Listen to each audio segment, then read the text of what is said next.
Brain drain in India. Why bright minds leave and what it says about Indians. India, home to over 1.4 billion people and one of the world's fastest growing economies, boasts a vast pool of intellectual talent. From IITians and IIM graduates to brilliant doctors, scientists, engineers, and tech entrepreneurs, the brain power here is remarkable. Yet, paradoxically and unfortunately, many of these highly skilled individuals are choosing to leave the country for opportunities abroad. This leaves only those talents that have not had any opportunities abroad, are unskilled, or are too poor to afford them. This phenomenon, commonly known as brain drain, is not new, but it deserves renewed scrutiny considering persistent systemic challenges and the ever-growing global demand for talent. So why does India continue to struggle with retaining its brightest minds? Let's examine the various factors that influence this mass intellectual migration.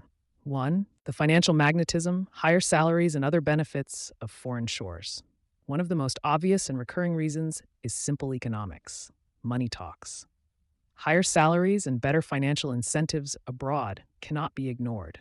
Although people pay expenses in their respective foreign currency, even a small amount, such as some dollars or pounds, can be saved annually, and this amount can accumulate into substantial wealth if people bring it to India. This is because of currency conversion. In countries like the USA, Canada, Germany, and the UAE, taxes might be high, but the quality of life, purchasing power, and retirement benefits usually justify the move. What lures people is the option to return later with savings and enjoy a relatively luxurious lifestyle in India compared to most of the others. 2. Caste-based reservation systems. Indian territory changes after every 25 to 30 kilometers in terms of language, culture, and religious affiliation. A harsh reality I learned from foreign job seekers is that reservations can significantly impact their chances of securing a seat in higher education, such as engineering, a doctorate, or a PhD. Such reservations have also reduced the securing of high-ranked and even low-ranked government jobs. Currently, the reservation percentage is 63.5%, source BJUs in India. If the reservation is too high, then probably the quality of services and life may decline, and the most desirable student or job seeker may not have the opportunity to serve the nation. However, that does not mean I am against the reservation system at all. I fully respect the legal system of India, the Indian people, and the Constitution of India. Number 3. Talent but no recognition. In India, brilliance doesn't always equal respect. Many educated professionals feel undervalued. Whether it's the lack of acknowledgement, absence of merit-based promotions, or minimal mentorship, they feel invisible. Imagine earning a PhD in machine learning only to be treated as just another employee. Abroad, credentials tend to garner genuine respect and admiration. Abroad, people are paid according to their education, experience, brand, and other factors. In India, that is something rare to see. On the other hand, abroad, you get a guarantee of quality services for the amount you pay. However, in India, if you do not call the genuine service provider, you may not get the quality you deserve for the money you pay. There's also the unfortunate reality of politicized hierarchies. Often, highly educated professionals report to bureaucrats or ministers with significantly less formal education. We will discuss this in the next point. 4. Bureaucracy, meritocracy. Several EITians and other scholars have shared anecdotes of reporting to individuals who don't understand their work, or worse, actively undermine it. Ministers with minimal qualifications often hold control over the highly technical departments. This disconnect leads to frustration and inefficiency. A refusal to follow impractical or unethical instructions may result in slaps, literally, fights, abuse, suspensions, humiliations, or abrupt transfers.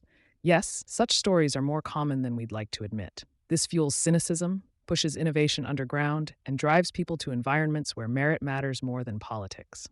But 5. Startup problems. Stuck in a maze of rules. Starting a business in India can be a nightmare. India ranks low on ease of doing business compared to countries like Singapore, China, or New Zealand.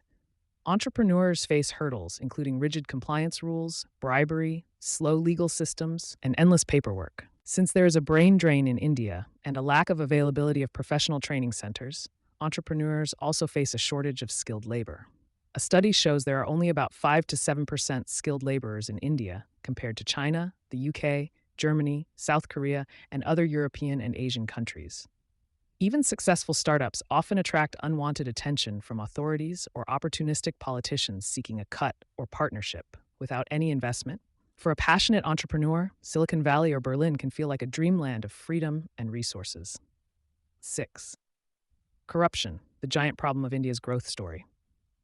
Corruption in India is hardly a secret. From small scale bribery in municipal offices to massive scams, corruption creates a toxic ecosystem.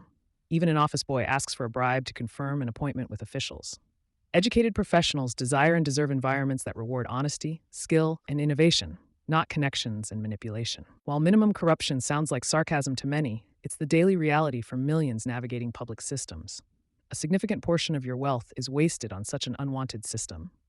7. Quality of life beyond work. It's not just about jobs, it's about how people live and feel.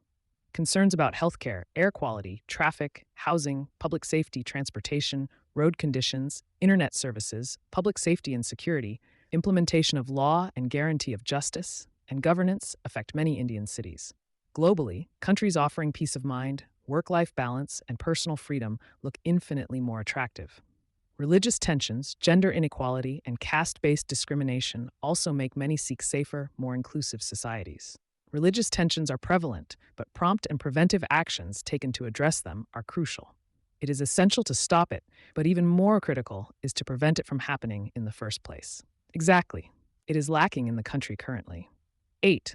The global talent hunt. International companies and universities are actively hunting for Indian talent. Google, Amazon, Tesla, Meta, and Microsoft have senior leadership of Indian origin, not because of charity, but sheer capability. Indian students top global competitive exams and research publications, making them highly desirable recruits. Countries like Canada, Australia, and the UK offer permanent residency and citizenship routes specifically designed to attract this talent. So the question becomes, if global giants are ready to invest billions in Indian brains, why aren't the Indian government or the private sector? Number 9. Patriotism versus practicality. Serve the nation is a noble idea, but idealism can't feed families. If the need be, Indians are ready to sacrifice their lives too. The point is, why can't India make a favorable environment to stop brain drain? Many professionals do want to give back, but they ask, at what cost? Without systemic reforms, guarantees of autonomy, and reliable safety nets, asking them to stay feels like a moral guilt trip. Some return after gaining experience and savings, but many choose not to, citing a lack of meaningful change. Look at a study conducted in one of the states in India, Maharashtra, MH, the financial capital state of the country. MH is producing the highest GDP and collecting the highest taxes. Don't be surprised that the financial capital, Mumbai, is in MH and has a budget more than some states in the country. Despite that, every state person is getting only Rs 7 back out of Rs 100 in terms of services, facilities, transportation, roads, healthcare, and other things. That's weird. 10. What can be done? Stopping brain drain is not about emotional appeals, it's about fixing the system, which is a long-term process. India must stop trying to retain talent by guilt and instead earn their loyalty through action. Final thoughts. Conclusion. India is a land of ideas, cultures, contradictions, and immense potential. But potential means little unless realized. Every time an IIM graduate, doctor, or engineer leaves the country, it's a symptom of deeper issues. Brain drain isn't a betrayal, it's a diagnosis. If we genuinely want our brightest minds to stay, we must give them not just hope, but a roadmap to thrive. That means recognizing talent, reforming the systems that repel it, and building a country worthy of its thinkers. So next time you hear someone ask, why don't they stay and help India? You may also ask, what are we doing to help them stay?